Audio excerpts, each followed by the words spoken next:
Cześć wszystkim, z tej strony Ola. Dziś na kanale chciałabym porozmawiać z Wami na temat ukazywania w pracy dynamiki, ale przy kompozycji statycznej. Na pierwszy rzut oka jest to temat troszeczkę paradoksalny, ale da się to zrobić i przykładem może być jedna z moich prac, a mianowicie ta praca. Jest to praca z serii, którą zaczęłam omawiać już w poprzednim filmiku. Jest to praca, którą tworzyłam w ramach pracy końcowej na moje studia. Miałam w niej ukazać jakieś emocje, jakąś ekspresję, ruch i w ten sposób miała powstać seria, która jest ciekawa zarówno kiedy są wszystkie 3 plakaty zestawione razem ze sobą, jak i każdy plakat z osobna prezentuje się bardzo dobrze. No przynajmniej ja tak uważam. Tak jak każdą pracę rozpoczęłam od sporządzenia szkiców koncepcyjnych. Miały one na celu znalezienie tematyki oraz znalezienie odpowiedniej pozy, odpowiedniej ekspresji dla tego, co chciałam ukazać w pracy. Następnie, tak jak w każdej innej pracy, przeszłam do rozrysu ołówkiem już na formacie A3. Po tym wszystkim przeszłam oczywiście do etapu tworzenia tuszem. Tak jak poprzednio, oczywiście przemazałam wszystko gumką chlebową po to, żeby wyraźnie było widoczne tam, gdzie wypełniłam tuszem, żeby po prostu nie zgubić żadnych linii, bo jeżeli ołówek byłby zbyt ciemny, można się czasem pogubić, szczególnie jeżeli nie rysuje się po kolei. Szczerze mówiąc, ja jak rysuję po kolei, to mi się trochę nudzi i przechodzę sobie do innych elementów pracy. Dzięki temu jestem nieco ciekawiej narzędzi, jakich używałam. To tak jak już wspominałam w 2 poprzednich filmikach, są to rapidografy Rotring i Sograf, stosowane razem z tuszem, też z Rotringa, który jest czarny. Tusz z Rotringa jest super, ponieważ jest bardzo wyrazisty, czerń jest bardzo głęboka i bardzo fajnie się nią rysuje oraz dodatkowo nie rozpuszcza się w połączeniu z wodą, dlatego można bez problemu łączyć go z akwarelami. Tutaj chciałabym wspomnieć o jednej technicznej rzeczy, którą nie wiem, czy zauważyliście w poprzednim filmiku, ale tutaj na pewno będzie widoczna. Dlaczego ja nie robię tak, że maluję markerem ciemne miejsce, tam gdzie mam zaznaczony cień i po prostu tak to zostawiam. Tylko najpierw obrysowuję kontur tego cienia tuszem, a dopiero później wypełniam markerem. Chodzi tylko i wyłącznie o estetykę. Jestem troszeczkę pedantką, jeżeli chodzi o pracę. Jeżeli rysuję samym markerem, to te brzegi delikatnie, ale to naprawdę delikatnie się rozpływają i takie bardzo delikatne niteczki wychodzą poza obrys. Ja lubię, jeżeli jest całkowicie gładko, co po prostu dodaje mi pracy i zwiększa czas rysowania każdej z prac, ale niestety no już tak mam. Z tego też względu najpierw właśnie rysuję sobie wszystkie kontury, a dopiero wypełniam to markerem. Niestety tusz, marker, kopik, chodzi mi o kopika, który jest wypełniony tuszem black, nie tym special black, tylko tym black. Nie jest tak samo czarny jak tusz Rotring i niestety widać tą różnicę, nawet jeżeli nałoży się kilka warstw tuszem kopika. Jeszcze nie próbowałam tego tuszu Special black i muszę go wypróbować w zestawieniu z Rotringami, ponieważ może się okazać, że będą się dużo bardziej pokrywały te odcienie czerni. Przechodząc już do naszego tematu przewodniego, czyli dynamice w pracy, która jest statyczna. Dlaczego ta praca jest uznawana za statyczną, a konkretnie dlaczego kompozycja tej pracy może być uznana za statyczną? Wszystko dlatego, że jest to kompozycja po pierwsze symetryczna, a po drugie jest to kompozycja centralna. Mamy najważniejszy element obrazu, czyli twarz dziewczyny, która była rysowana na podstawie modelki, czyli mamy element centralny, którym jest twarz dziewczyny oraz znajdujące się wokół niej elementy. Elementy, które są rozrysowane mniej więcej symetrycznie po obu stronach, dlatego też kompozycja jest symetryczna. Ale tutaj uwaga, kompozycja symetryczna też nie polega na tym, że mamy dokładną odbitkę prawej i lewej strony albo góry i dołu. Chodzi o to, że elementy są mniej więcej rozłożone w takiej samej wadze po jednej i po drugiej stronie. Mając taką kompozycję, która jest bardzo statyczna, która jest i symetryczna, i centralna. Jak coś takiego urozmaicić? Przede wszystkim jest ukazana ekspresja. No, ekspresja może wydać się też dosyć statyczna, ponieważ jest to kobieta patrząca na wprost. Jednak przez to, że jest to kobieta, która patrzy delikatnie spod byka, twarz jest obniżona, twarz dzięki temu biegnie bardziej w trójkąt, już mamy 2 dodatkowe linie diagonalne, które dodają dynamizmu całej pracy. Ponadto, kiedy mamy takie oczy, są one takie hypnotizing i to już nadaje jakiegoś charakteru naszej pracy. Ale co dalej? Bo wciąż kompozycja byłaby statyczna, gdyby nie dodać kolejnych elementów. Kolejnymi elementami są ryby, które oprócz twarzy najbardziej wybijają się na pierwszy plan. Są to elementy, które delikatnie opływają wokół całą twarz dziewczyny, dzięki czemu dodatkowo mamy podkreślony ten punkt centralny, ale też nie jest on tak podkreślony bardzo za pomocą obwoluty. Najważniejsze, mamy też ukazany delikatny ruch w całej pracy. Mimo że cała postać nie ma zasygnalizowanego ruchu, ponieważ jest ona bardzo statyczna w pozycji, gdzie trzyma tą rybkę, ale mimo wszystko jest ten ruch, który sprawia wrażenie, jakby postać była pod wodą. Co to sprawia?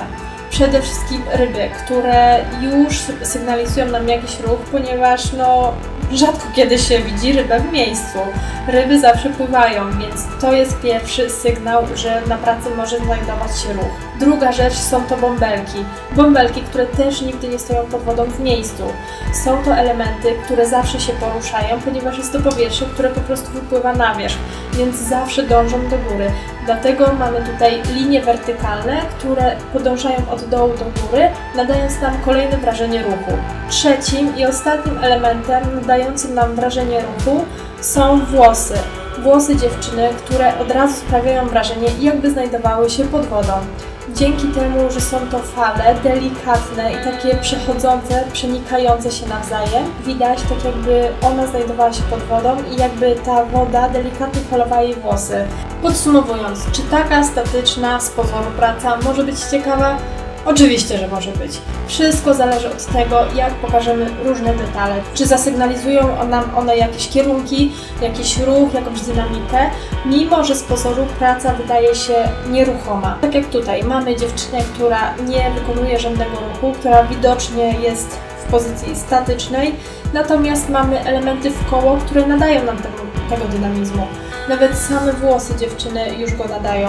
Dzięki temu, że delikatnie się falują się do góry, co od razu sprawia wrażenie, jakby poruszała je woda. Po przejściu do etapu cyfrowego oczywiście wszystko wykonywane jest w Photoshopie, wszystko jest wykonywane po tym, jak praca została zeskanowana i obrobiona cyfrowo. No i tak jak w poprzedniej pracy wyjaśniałam, oczywiście ważne jest uporządkowanie w warstwach, żeby się nie pogubić, żeby praca była przyspieszona.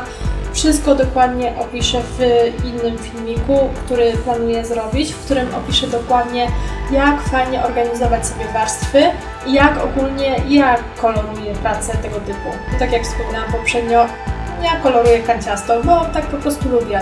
Lubię stylizowane prace. Tą pracę kolorowałam jako pierwszą. Nie była to praca z papugą, która jest w zamyśle ogólnie jako pierwsza praca, idąc oczywiście od strony lewej, tak jak czytamy. Praca z rybami miała znaleźć się w środku tej serii. Jest to praca centralna. Ją jako pierwszą kolorowałam, ale też z tego względu, że na nim już miałam ustaloną kolorystykę, to znaczy była dosyć oczywista. Mamy złote rybki, więc będzie tu się pojawiał taki żółto-pomarańczowy kolor, po to, żeby podkreślić, co to za zwierzę, ale też dlatego, że fajnie się to komponowało i nie było też takie oczywiste, jeżeli chodzi o środowisko, bo ryby mamy złote, tak? To nam się kojarzy z rybami, natomiast to, że jest pod wodą, bardziej byśmy sobie pomyśleli o kolorze niebieskim. Ja tak sobie myślałam, że ogólnie wszystkie prace zamiast szare razem z kolorem będą niebieskie, granatowe razem z kolorem.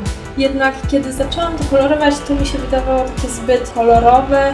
Za dużo tego koloru było po prostu wprowadzone, a kolor, który miał być przewodnim w każdej pracy, nie wybijał się tak na pierwszy plan, ponieważ mimo wszystko był tłumiony przez ten niebieski. Dlatego w czasie kolorowania zmieniłam nieco koncepcję, została ona zmieniona z niebieskiego na szary i dzięki temu ten kolor przewodni w każdej pracy został bardziej wysunięty na pierwszy plan. Dzięki temu prace też były nie dość, że bardziej spójne, bardziej wyraziste, też mi się tak subiektywnie bardziej podobały, ponieważ ja ogólnie lubię takie szarawe, stłumione klimaty, ale z dodaniem fajnego koloru. Tym nie musicie się przejmować. Jeżeli rysujecie w digitalu, zamysł kolorystyczny może Wam się zmieniać na bieżąco, możecie go korygować.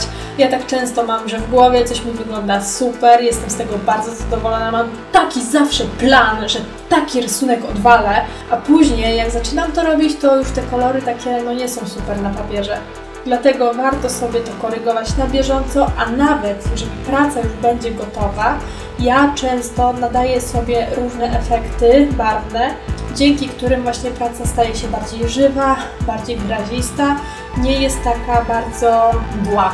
Często się zdarza tak, że wydaje nam się coś bardzo takie super, takie wyraziste, ale później jak podkręcimy nieco te kontrasty, podkręcimy nieco te kolory, to wydaje się to dużo lepsze i jeżeli sobie porównamy pracę sprzed tej korekcji koloru, a po tej korekcji koloru, to od razu widać różnicę i do tej wersji sprzed korekcji raczej już nie chcemy wracać.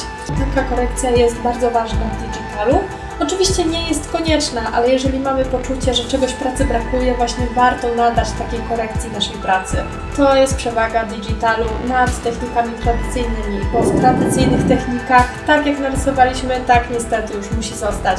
Oczywiście można trochę oszukać i po zeskanowaniu pozmieniać te kolory, trochę je podkręcić, ale niestety oryginał już będzie taki, jak go narysowaliśmy. Wcale nie trzeba się trzymać tej początkowej koncepcji, ponieważ nie ma to najmniejszego sensu. Nie można się trzymać czegoś, co wydaje nam się złe po skończeniu, ponieważ efekt końcowy nie musi być tak spektakularny, jak mieliśmy na początku w głowie i można go mimo wszystko podkręcić. Na koniec praca prezentuje się w ten sposób. Na dzisiaj to już wszystko. Jeżeli Wam się podobało, dajcie mi znać w jakiś sposób. Serdecznie Was wszystkich zapraszam na moje media społecznościowe, na Instagrama, na Facebooka. Linki macie oczywiście wrzucone w opisach. Oczywiście wrzucam też link do mojego sklepu, gdzie serdecznie zapraszam. Oczywiście są tam też oryginalne prace wykonane tuszem z tej serii, którą właśnie Wam przedstawiam. Być może Wam się spodobają. A na dzisiaj to już wszystko. Bardzo dziękuję za oglądanie. Elo!